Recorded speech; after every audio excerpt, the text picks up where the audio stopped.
మనందరి జీవితంలో ఒక పెద్ద సవాలేంటంటే మనసుని, ఇంద్రియాలని అదుపులో పెట్టుకోవడం. కరెక్టే కదా? ఇది ఈనాటి సమస్య అస్సలు కాదు. ఎన్నో యుగాలుగా మానవాళిని వేధిస్తున్న ప్రశ్న ఇది. సరే, ఈరోజు మనం ఈ లోతైన అంశం గురించే కాస్త మాట్లాడుకుందాం. అయితే అసలు ప్రశ్నేంటంటే, మనం మన ఇంద్రియాల్ని నిజంగా జయించగలమా? వాటిమీద పట్టు సాధించగలమా? లేకపోతే అవి లాగిన వైపు అలా వెళ్ళిపోవడమేనా? దీనికి సమాధానంగా ఒక అద్భుతమైన ప్రాచీన మార్గముంది. దాని గురించే మనమిప్పుడు తెలుసుకోబోతున్నాం. ప్రాచీన గ్రంథాల్లో ఒక మంచి పోలిక చెప్తారు. మన ఇంద్రియాలు అదుపులేని గుర్రాల్లాంటివట. ఒక్కో గుర్రం అంటే ఒక్కో ఇంద్రియం మనల్ని ఒక్కో దిశగా లాగేస్తుంటే ఇక మనసు అనే రథం ఎటువెళ్తుందో మనకే తెలీదు. కన్ఫ్యూజన్ కదా?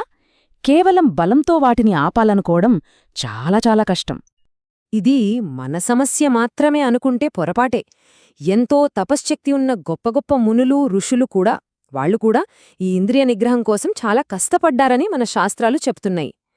అంటే అర్థం చేసుకోవచ్చు, కేవలం బలాన్ని వాడి వీటిని అణచివేయడమనేది దాదాపు అసాధ్యమన్నమాట. మరి దీనికి పరిష్కారమే లేదా? జీవితాంతం ఇలా పోరాటం చేయాల్సిందేనా? మరో మార్గం లేదా? ఉందండి. ఒక అద్భుతమైన మార్గముంది. ఆ మార్గమే బలవంతంగా అణచివేయడం కాదు, తెలివిగా మళ్లించడం. ఇప్పుడు మనం రెండు పద్ధతుల మధ్య తేడా చూద్దాం. ఒకటి నిగ్రహం, అంటే బలవంతంగా ఆపడం. ఇది ఎప్పుడూ ఒక పోరాటం లాంటిదే, ఎప్పుడూ స్ట్రగుల్లవుతూనే ఉండాలి. ఇక రెండోది మళ్లింపు లేదా భక్తి. ఇది చాలా సహజంగా జరిగిపోతుంది, ఆనందంగా ఉంటుంది. అన్నిటికన్నా ముఖ్యంగా ఇది శాశ్వతంగా ఉంటుంది. మళ్ళీ ఆ గుర్రాల ఉదాహరణకే వద్దాం. వాటిని బలవంతంగా కట్టేసి ఆపడానికి ట్రై చేసే బదులు వాటికొక అందమైన గమ్యాన్ని చూపిస్తే ఏమవుతుంది? అప్పుడు అవే కదా స్వయంగా చాలా ఆనందంగా ఆ గమ్యం వైపు పరిగెడతాయి. ఇంద్రియాలను మళ్లించడం వెనుక ఉన్న అసలు సూత్రం ఇదే. సరే, ఈ సూత్రం బాగుందే, కాని దీనిని ఆచరణలో ఎలా పెట్టాలి? దీనికి ఒక పర్ఫెక్ట్ ఎగ్జాంపుల్ శ్రీమద్భాగవతంలో ఉంది. అదే మహారాజు అంబరీషుడి కథ. ఆయన తన ఇంద్రియాలను ఎంత అద్భుతంగా మళ్లించారో ఇప్పుడు చూద్దాం. చూడండి, శ్రీమద్భాగవతంలోని ఏ శ్లోకానే మహారాజు అంబరీషుడు సాధించిన ఆ విజయ రహస్యాన్ని మనకు వివరిస్తాయి. ఇది కేవలం ఒక కథలాగా వినడానికి కాదు, ఇది ఒక ప్రాక్టికల్ గైడ్, ఒక మార్గసూచిలాంటిది. అంబరీషుడు ఏం చేశారంటే, తన ప్రతి ఒక్క ఇంద్రియానికి ఒక మంచి పనిని కేటాయించారు. ఆయన మనసుని ఎప్పుడూ కృష్ణుని పాదాలమీద పెట్టారు. మాటలనేమో భగవంతుని గుణగణాలను వర్ణించడానికి వాడారు. చేతులతో ఆలయాన్ని శుభ్రం చేశారు, చెవులతో భగవంతుడి కథలు విన్నారు, కళ్లతో ఆయన రూపాలను దర్శించారు. ఇలా తన ప్రతి ఇంద్రియాన్ని ఒక్కదాన్ని కూడా వదలకుండా భగవత్సేవ వైపు మళ్లించారన్నమాట. మరి దీనివల్ల ఏమైంది? సింపుల్.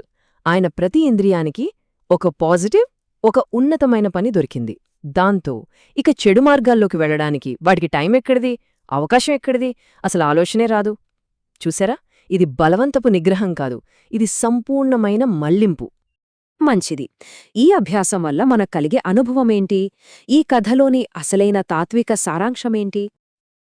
ఈ ఒక్క వాక్యం ఈ మొత్తం విశ్లేషణకు సారాంశం లాంటిది. అదే మధురాధిపతేరఖిలం మధురం. ఒక్క క్షణం ఈ వాక్యం ఎంత శక్తివంతమైనదో ఆలోచించండి. దీని అర్థం చాలా లోతైనది.